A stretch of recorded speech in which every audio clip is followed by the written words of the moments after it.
Hello everyone, welcome to exam from academy. Exam from academy के इस video में हम आप तक कंप्यूटर के एमसीक्यू ला रहे हैं।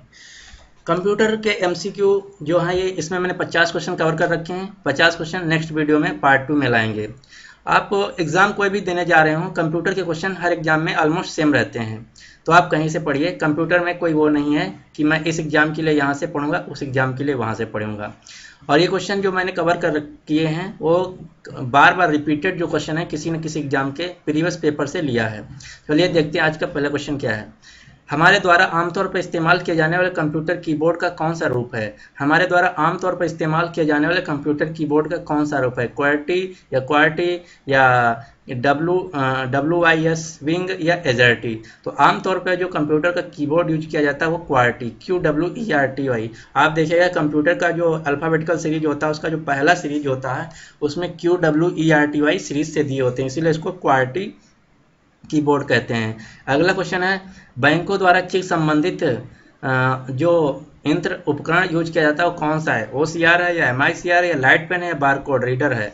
तो बैंकों द्वारा MICR चेक से संबंधित जो यूज किया जाता है वो MICR है। MICR का अगर फुल फॉर्म पूछे तो MICR का फुल फॉर्म होता है magnetic ink character recognition, magnetic ink character recognition.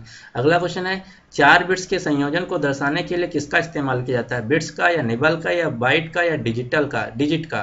तो 4 बिट्स के संयोजन को दर्शाने के लिए हम निबल का यूज करते हैं, यानी कि 4 बिट इक्वल टू 1 निबल। अगर बिट पूछे तो बिट या तो 0 होता है या तो 1 होता है। अगर बाइट पूछे तो 8 बिट के संयोजन को हम बाइट बोलते हैं। अगला क्वेश्चन है, कौन सा कथन सत्य या असत्य है? तो इसमें से आपको बताना है कि कौन सा क्वेश्चन सत्य या असत्य है। तो पहले देखते हैं, कंप्यूटर की गति बाइट्स में मापी जाती है। जी नहीं, कंप्यूटर की गति मेगाहर्ट्ज में मापी जाती है, यानी कि पहला ही ऑप्शन गलत है और सभी सही हैं।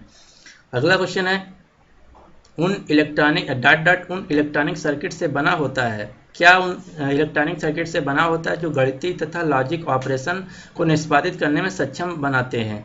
बस या ALU या रजिस्टर या CU? तो ALU अर्थमेटिक लॉजिकल यूनिट जो है इलेक्ट्रॉनिक सर्किट से बना होता है जो गणितीय तथा लॉजिक ऑपरेशन के लिए यूज किया जाता है। अगला क्वेश्चन है, CDRW में RW का फुल फॉर्म क्या है?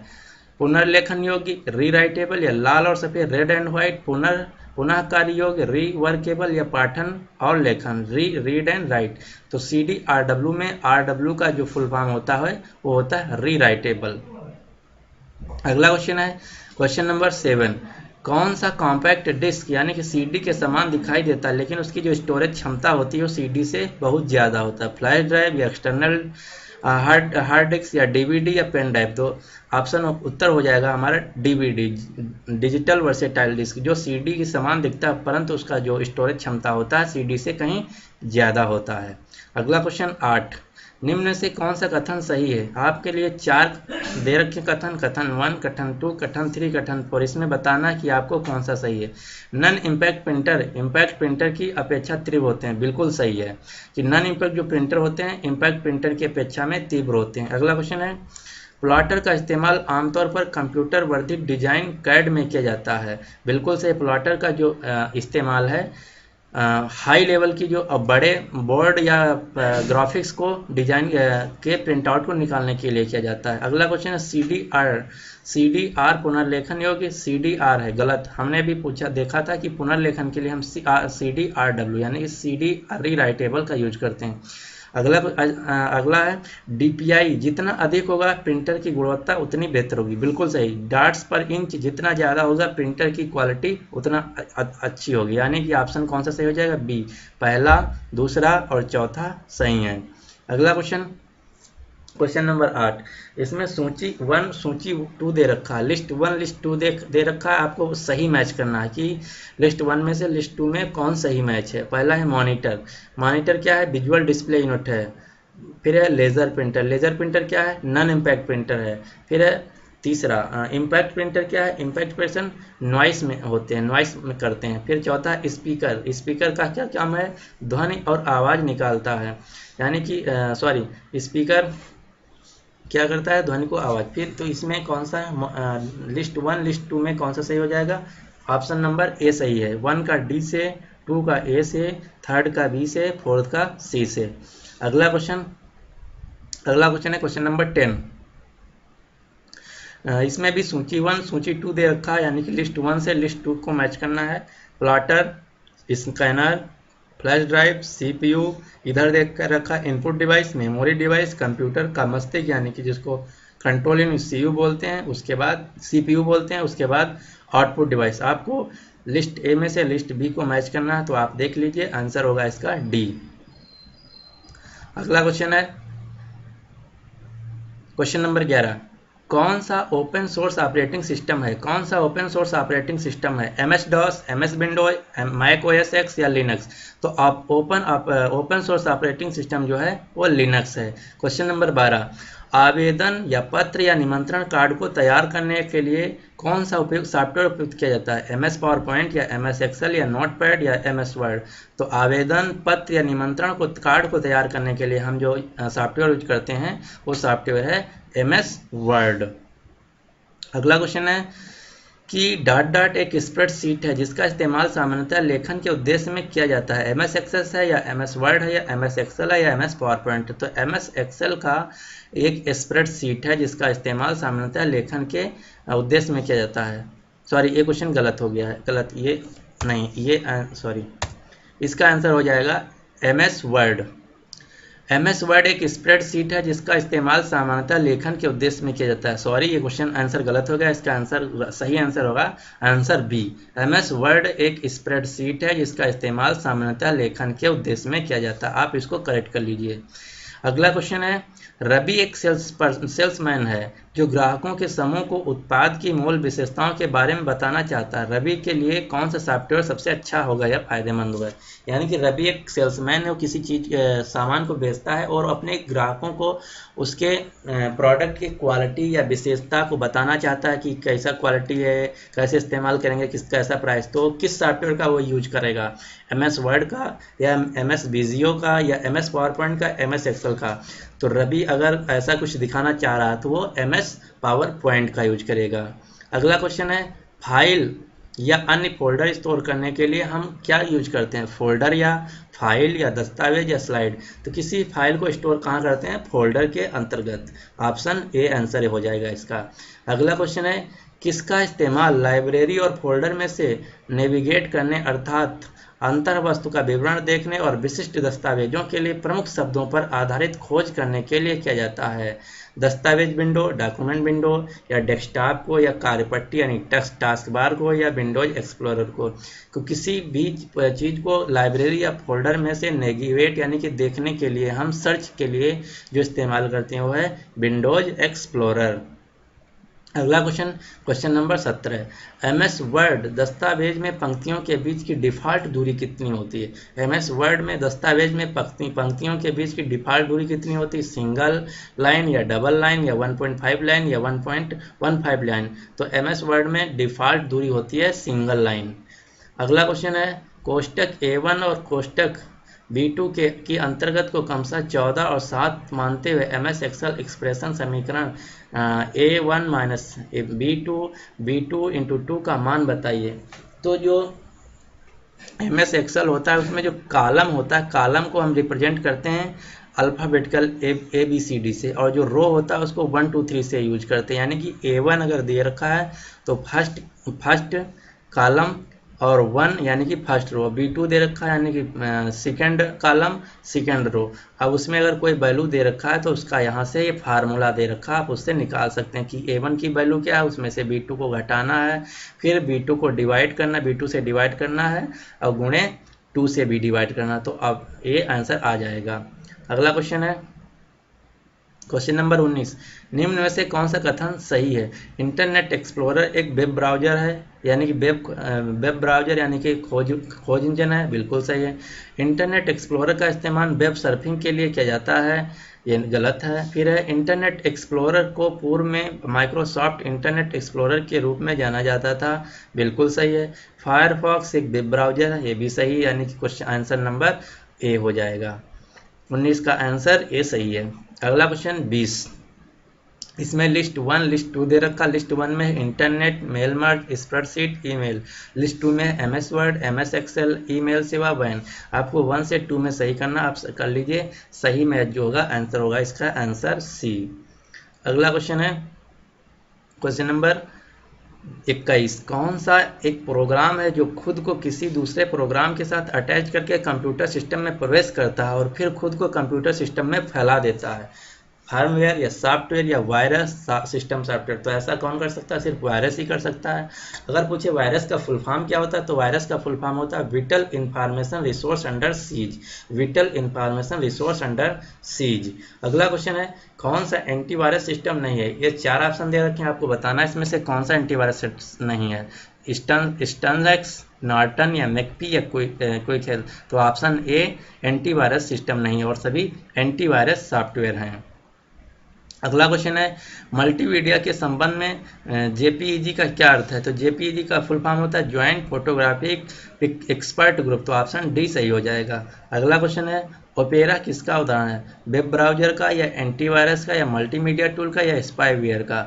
तो जो ओपेरा है, ओपेरा एक वेब ब्राउजर है। अगला क्वेश्चन है, कौन सा कथन सत्य असत्य यानी कि गलत है? असत्य यानी कि गलत है। ईईप्रोम का अर्थ व्यायामार्जनी क्रमादेश पाठन मात्र मेमोरी है, सही है। ईईप्रोम का आहिस्ते यानी नो डेटा मेमोरी, ये भी सही है। ईईप्रोम को अल्ट्रा वायलेट रोशनी में लाकर मिटाया नहीं जा सकता, ये बिल्कुल गलत, क्योंकि ईईप्रोम को हम अल्ट्रा वायलेट रोशनी के ही द्वारा मिटाते हैं, यानी कि ऑप्शन सी इनकरेक्ट है, गलत है। क्वेश्चन नंबर 26, वो कौन चीज़ है होम पेज या यूआरएल या आईपी एड्रेस या साइट मैप को जब हम जब पहला पृष्ठ अपने वेबसाइट का खोलते हैं दिखाई देता है तो उसमें से उसको क्या कहते हैं? यानी कि वेबसाइट का जब हम पहला पेज खोलते हैं तो पहला पेज दिखाई देता है, उसको हम क्या कहते हैं? होम पेज या यूआरएल या आईपी एड्रेस या साइट मैप? तो उसको कहते हैं होम पेज। वेबसाइट के पहले पेज को हम कहते हैं होम पेज। क्वेश्चन नंबर 27, छवियों के संक्षिप्त संस्करण है, इनमें से छवियों का संक्षिप्त संस्करण है जिसका इस्तेमाल पहचान करने तथा उसके व्यवस्थित करने के लिए किया जाता है? पॉपअप, बिटमैप, क्लिप आर्ट या थंबनेल? तो थंबनेल राइट आंसर होगा इसका। अगला क्वेश्चन है, कौन सा कंप्यूटर वायरस प्रोग्राम है जो केवल कोई विशिष्ट शर्त पूरी करने पर ही क्रियान्वित हो सकता है? रेजिडेंट वायरस, फाइल इन्फेक्टर या लॉजिक बम या बूट सेक्टर वायरस? तो ऐसा जो वायरस है वो लॉजिक बम वायरस है। अगला क्वेश्चन है, इसमें सूची 1 दे रखा है, सूची 2 में उनके फाइल एक्सटेंशन दे रखे हैं और इधर सॉफ्टवेयर के नाम दे रखे हैं। तो आपको इस सॉफ्टवेयर से इसके फाइल एक्सटेंशन को मैच करना है कि फ्लैश वीडियो का फाइल एक्सटेंशन क्या होता है। तो फ्लैश वीडियो का फाइल एक्सटेंशन होता है .flv, quick time file format का होता है .mov, फिर एक गिफ यानी कि वीडियो का होता है .giphy, फिर विंडोज़ मीडिया का होता है .wme। तो ऑप्शन सी करेक्ट आंसर होगा। अब देखते हैं क्वेश्चन नंबर 30। क्वेश्चन नंबर 30 है, कौन सा कथन सही नहीं है? हैकर वो व्यक्ति होता है जो बिना अनुमति के कंप्यूटर सिस्टम में प्रवेश कर जाता है, बिल्कुल सही। दूसरा क्वेश्चन है, आंसर है कि क्रैकर एक दुर्भावपूर्ण प्रोग्रामर है जो गलत इरादों के साथ कंप्यूटर सिस्टम तक अनाधिकृत पहुंच जाता है, ये भी बिल्कुल सही है। यानी कि क्वेश्चन 30 का करेक्ट आंसर जो होगा ऑप्शन ए। अगला क्वेश्चन है, जब उपयोगकर्ता कंप्यूटर से माउस के द्वारा भी सूचना का आदान प्रदान करता है तो उसे क्या कहते हैं? कैरेक्टर यूजर इंटरफेस या ग्राफिकल यूजर इंटरफेस या डाटा संचार या सुगम संचार? तो उसको कहते हैं हम ग्राफिकल यूजर इंटरफेस, इसको शॉर्ट में बोलते हैं GUI। अगला क्वेश्चन है, फैक्स मशीन क्या है? इनपुट डिवाइस है, आउटपुट डिवाइस है या इनपुट आउटपुट डिवाइस है? तो फैक्स मशीन इनपुट और आउटपुट दोनों का काम करता है। अगला क्वेश्चन है, ध्वनि रिकॉर्ड करने में उपयोग किया जाने वाला डिवाइस है, इस ध्वनि तरंगों को ऑडियो संकेत में कन्वर्ट करता है, उसको क्या कहते हैं? माइक्रोफोन या माइक्रो प्रोसेसर या कुंजी पटल? तो ऑप्शन ए सही है, माइक्रोफोन के द्वारा हम ध्वनि तरंगों को ऑडियो में कन्वर्ट करते हैं, तो ऑप्शन ए सही हो जाएगा। अगला क्वेश्चन है, वह डिवाइस कौन सा है जो किसी कंप्यूटर पर जानकारी प्रस्तुत करने में सक्षम है? इनपुट डिवाइस या आउटपुट डिवाइस या इनपुट ऑब्लिक आउटपुट डिवाइस? तो वह आउटपुट डिवाइस है जो कंप्यूटर में किसी जानकारी को प्रस्तुत करता है। अगला क्वेश्चन है, माइक्रोफोन क्या है? इनपुट डिवाइस है या ध्वनि संचार यंत्र है या ध्वनि संप्रेषण यंत्र या उपयुक्त में से सभी? तो माइक्रोफोन इनपुट डिवाइस है। अगला क्वेश्चन है, बार कोड एक उदाहरण है वैल्यू मापक यंत्र का, आउटपुट डिवाइस का या इनपुट डिवाइस का या संगीत उपकरण का? तो बार कोड जो है इनपुट डिवाइस का एक उदाहरण है। बार कोड कहाँ यूज करते हैं? बार कोड प्रोडक्ट में किसी भी प्रोडक्ट पे होता है, उसको स्कैन करने के लिए यूज करते हैं। अगला क्वेश्चन है, यह मल्टीटास्किंग का विस्तारित रूप है। एक प्रोग्राम के साथ अधिक ग्रेड एक ही समय में चलते हैं, उसको क्या कहते हैं? उसको कहते हैं मल्टी थ्रेडिंग, यानी कि ऑप्शन ए करेक्ट ऑप्शन है। क्वेश्चन नंबर 38, ये वह कौन सा चीज़ है जो दृश्यों को डिजिटल रूप में कन्वर्ट करने में सक्षम है? प्रिंटर, स्पीकर या वेब कैमरा? तो दृश्यों को डिजिटल रूप में कन्वर्ट करने में सक्षम है वेब कैमरा, यानी कि ऑप्शन सी सही है। क्वेश्चन नंबर 39, लाइन प्रिंटर एक उदाहरण है इनपुट का, आउटपुट का या म्यूजिक का? तो प्रिंटर कोई भी हो, लाइन प्रिंटर हो या इम्पैक्ट प्रिंटर हो, नॉन इम्पैक्ट प्रिंटर हो, ड्रम प्रिंटर हो, सभी आउटपुट डिवाइस होते हैं। सभी प्रिंटर आउटपुट डिवाइस होते हैं, ये याद रखना आपको। अगला क्वेश्चन, स्कैनर और डिजिटल कैमरा उदाहरण है डिजिटल डिवाइस का, आउटपुट डिवाइस का या इनपुट डिवाइस का? तो स्कैनर और डिजिटल कैमरा दोनों इनपुट डिवाइस का उदाहरण है। उसके बाद चेन प्रिंटर एक उदाहरण है। हमने आपको अभी बताया कि कोई भी प्रिंटर हो, सभी आउटपुट के ही उदाहरण होते हैं। तो चेन प्रिंटर एक आउटपुट का उदाहरण है। अगला क्वेश्चन है, निम्नलिखित में से कंप्यूटर माउस मूल रूप से प्रयोग किया गया डॉस में या जीयूआई में या प्रिंट आउट में? तो जो कंप्यूटर माउस होता है हम उसको यूज करते हैं जीयूआई। जीयूआई का फुल फॉर्म है ग्राफिकल यूजर इंटरफेस। अगला क्वेश्चन है, निम्नलिखित में ऑपरेटिंग सिस्टम नहीं है यूनिक्स, लिनक्स, एक्सपी या ऑफिस? जो ऑफिस है वो एप्लीकेशन सॉफ्टवेयर है, ये ऑपरेटिंग सिस्टम नहीं है, यानी कि ऑप्शन डी सही है, यानी कि ऑप्शन डी ऑपरेटिंग सिस्टम नहीं है। यूनिक्स, लिनक्स, एक्सपी सभी ऑपरेटिंग सिस्टम है। फिर है क्वेश्चन नंबर 44, विंडोज एक उदाहरण है जीयूआई का या गैर ग्राफिकल यूजर इंटरफेस का या ए बी दोनों का? तो विंडोज जो है जीयूआई यानी कि ग्राफिकल यूजर इंटरफेस का उदाहरण है। अगला क्वेश्चन है, चिप डिस्क है primary memory, secondary memory, register या स्टोरेज डिवाइस? तो चिप डिस्क जो है सेकेंडरी मेमोरी यानी कि माध्यमिक स्मृति का उदाहरण है।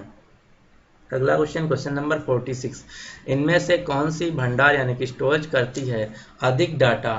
डीवीडी, सीडी या फ्लॉपी या एचवीडी? तो इसमें सबसे ज़्यादा स्टोरेज कैपेसिटी होती है एचवीडी की, यानी कि ऑप्शन डी करेक्ट आंसर है। अगला क्वेश्चन है, निम्न में से सबसे धीमी स्मृति यानी कि स्लो मेमोरी कौन सी है? प्राथमिक या सेकेंडरी या मेन मेमोरी या पीडी? तो पीडी जो होती है सबसे स्लो मेमोरी होती है। अगला क्वेश्चन है, पहला वाणिज्यिक यानी कि कॉमर्शियल रूप से उपलब्ध कंप्यूटर कौन था? यूनिवेक, आईबीएम, एप्पल या मार्क? तो पहला वाणिज्यिक रूप से उपलब्ध कंप्यूटर था यूनिवेक, यानी कि ऑप्शन ए राइट आंसर है। अगला क्वेश्चन है, निर्वात ट्यूब यानी कि वैक्यूम ट्यूब संबंधित है प्रथम पीढ़ी से, द्वितीय से, तृतीय से या चतुर्थ से? तो निर्वात ट्यूब यानी कि वैक्यूम ट्यूब जो है फर्स्ट जनरेशन कंप्यूटर से संबंधित। अगर पूछे सेकंड जनरेशन से क्या है, तो सेकंड जनरेशन से ट्रांजिस्टर संबंधित है।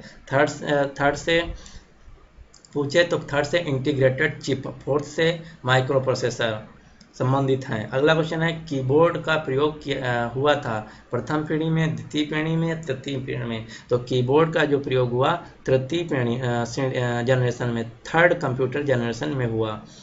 ये आज के हमारे मोस्ट इम्पॉर्टेंट 50 कंप्यूटर के एमसीक्यू थे। ये किसी भी एग्जाम के लिए बहुत इंपॉर्टेंट है, आप अच्छी तरीके से याद कर लीजिए। और अगर हमारा चैनल एग्जाम फॉरम एकेडमी को सब्सक्राइब नहीं किए हैं तो आप यहाँ जाके यूट्यूब पे एग्जाम फॉरम एकेडमी को सब्सक्राइब कर लीजिए, जिससे कि मैं जब अगला वीडियो लाऊंगा तो आपको नोटिस मिल जाएगा। Thanks for watching and good luck for your exam.